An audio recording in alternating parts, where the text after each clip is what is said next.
నమ. ఓం శ్రీమాత్రే నమ. ఈరోజు మనం శ్రీ లలితా సహస్రనామ స్తోత్రంలోని 833వ నామం యొక్క అర్థాన్ని తెలుసుకోబోతున్నాం. ఈ నామం పంచాశత్పీఠ రూపిణి. ఈ నామానికి మంత్రస్వరూపం శ్రీ పంచాశత్పీఠ రూపిణ్యై నమః. ఈ నామంలో అమ్మవారు మనకు వివిధ పీఠాలలో కొలువుతీరి మనలను అనుగ్రహిస్తున్న శక్తి స్వరూపంగా దర్శనమిస్తున్నారు. అమ్మవారు 51 శక్తి పీఠాలలో శక్తి స్వరూపంగా ఈ నామంలో మనలను అనుగ్రహిస్తున్నారు. ఇక ఈ నామానికి అర్థాన్ని వివరంగా తెలుసుకునే ప్రయత్నం చేద్దాం. ఈ నామంలో మొదటగా అమ్మవారిని మాతృకావర్ణ స్వరూపంగా మనం తెలుసుకోబోతున్నాం. మనకు అక్షరాలు మొత్తం 51, అందులో అచ్చులు 16, హల్లులు 35. ఇవే పీఠాలు.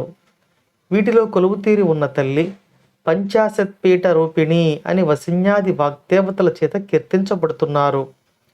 మనం ఇంతకుముందు నామాలలో కూడా అక్షరాలను అమ్మ స్వరూపంగా తెలియచేసుకున్నాం. అక్షర పరబ్రహ్మంగా అమ్మవారిని కీర్తించుకున్నాం. అమ్మవారి యొక్క విద్యలు అన్నీ అంటే మంత్రములన్నీ ఈ అక్షరముల నుండే వెలువడ్డాయి. మంత్రస్వరూపంలోని అమ్మవారు శబ్ద పరబ్రహ్మం అయితే అక్షర స్వరూపంలోని అమ్మవారు అక్షర పరబ్రహ్మముగా కీర్తించబడుతున్నారు.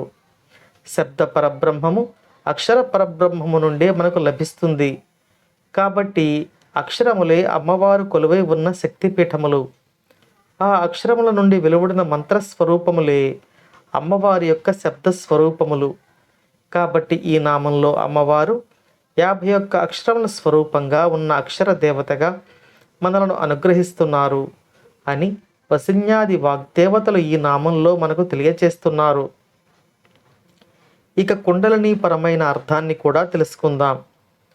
కుండలిని శక్తి మూలాధారం నుండి ఆజ్ఞాచక్రం వరకు వెళ్ళే దారిలో మూలాధారంలో 4 అక్షరాలు, స్వాధిష్టాన స్థానంలో 6 అక్షరాలు, మణిపురంలో 10, అనాహతంలో 12, విశుద్ధంలో 16, ఆజ్ఞాచక్రం దగ్గర 2 అక్షరాలుగా ఈ అక్షరాల యొక్క శక్తులుగా అమ్మవారు మనలను అనుగ్రహిస్తూ ఉంటారు.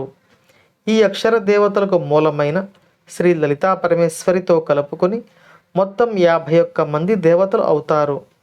కాబట్టి ఈ దేవతల అనుగ్రహాన్ని సాధకునికి కలిగించే నామంగా ఈ నామాన్ని వసిన్యాది వాగ్దేవతలు మనకు అందిస్తున్నారు. అమ్మవారి అనుగ్రహంతో మనకు సర్వ విద్యలు లభించాలని కోరుకుంటూ ఓం శ్రీమాత్రే నమః.